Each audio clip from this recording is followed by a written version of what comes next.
how much more comfortable are you feeling playing right now compared to when you were getting ready to go out there for that Oregon game first time since that injury? I feel like I've definitely picked up with the speed of the game and stuff, just how things go during a game. But I still feel like there's a lot that I need to work on actually. Just here and there, just stuff during the game where I let loose and just mess something up. So. Is there specific things that you're a lot of it has to come down with footwork. Sometimes I play too high, things like that. So Warren talked a bit about how you guys have a focus on making sure you're keeping the quarterback clean.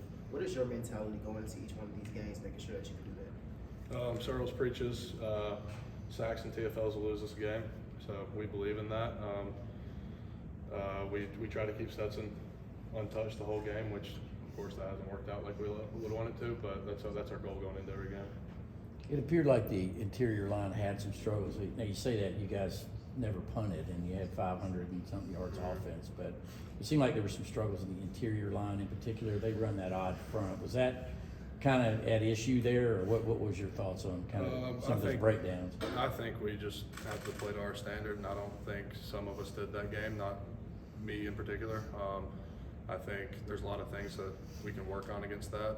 Odd fronts, of course, something we don't see that much at practice with our defense being strong, mainly 4 down. So that's something new, but with that week of practice, there shouldn't have been an excuse for it. What are some of those things that you specifically want to work on, individually and as a team?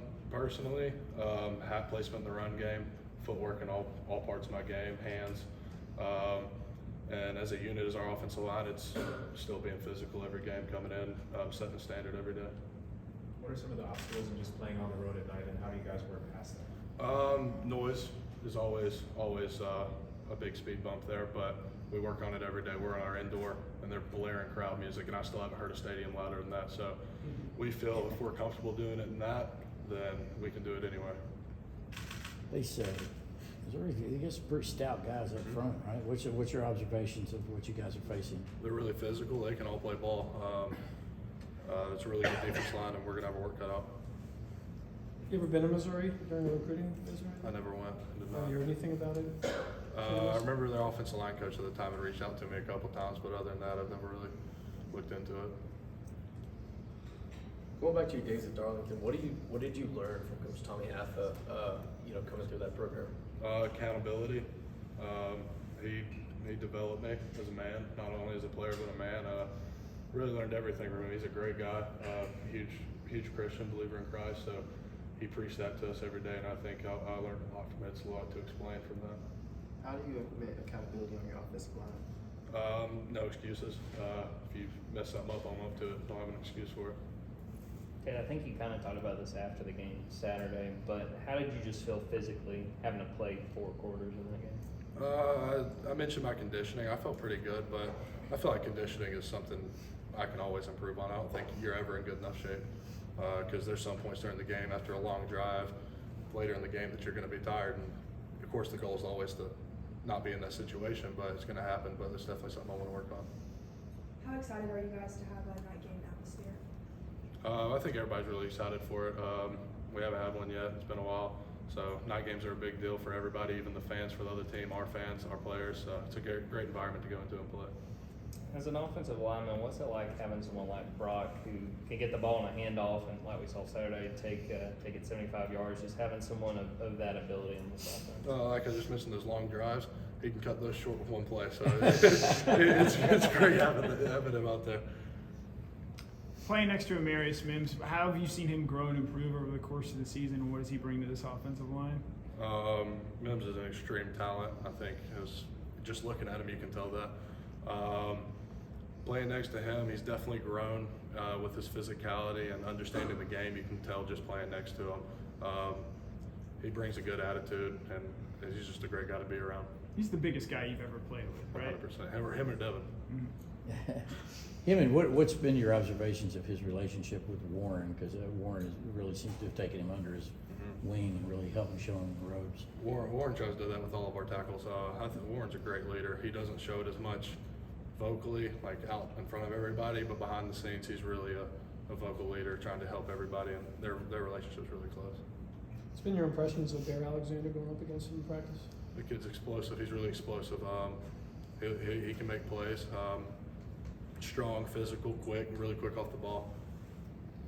What about MJ Sherman? I'd say the same thing with Bear. He's physical.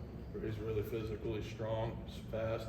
As y'all see on special teams, he's making plays on almost every special teams, and he gives us a great look at everything every day. Going back to last year during your rehab and you're on the sidelines watching them, who were some of the guys that were just in your ear giving you words of encouragement? Schaefer was big. Jamari, Warren McClendon, Warren Erickson said, really everybody. I think I mentioned one media session that they were who kept me sane there in that time, like just being around them. What was the best advice you got from any of them? It's God's plan. That's really something I had to truly believe in, because at first I was, why me, and then you just eventually had to believe this God's plan. So. I really the other day, the Chargers said that Jamari is going to start in their next game. Just what's that like to see a guy you used to play with have an opportunity? It's exciting. Said was on the phone with him the other day, and he told us, and we all went crazy. It's great to hear that.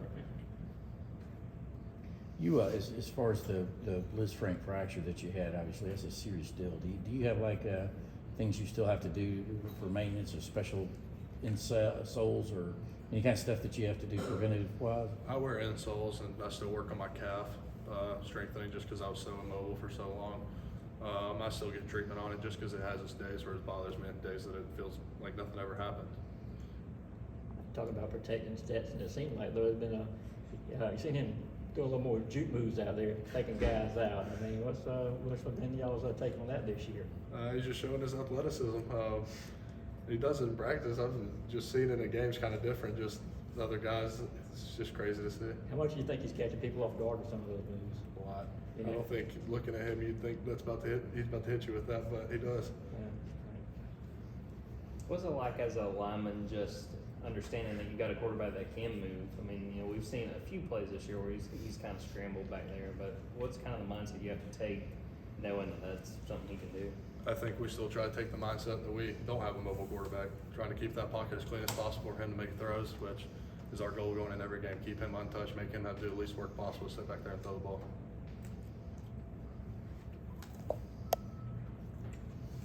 More questions for Tate? Thank you.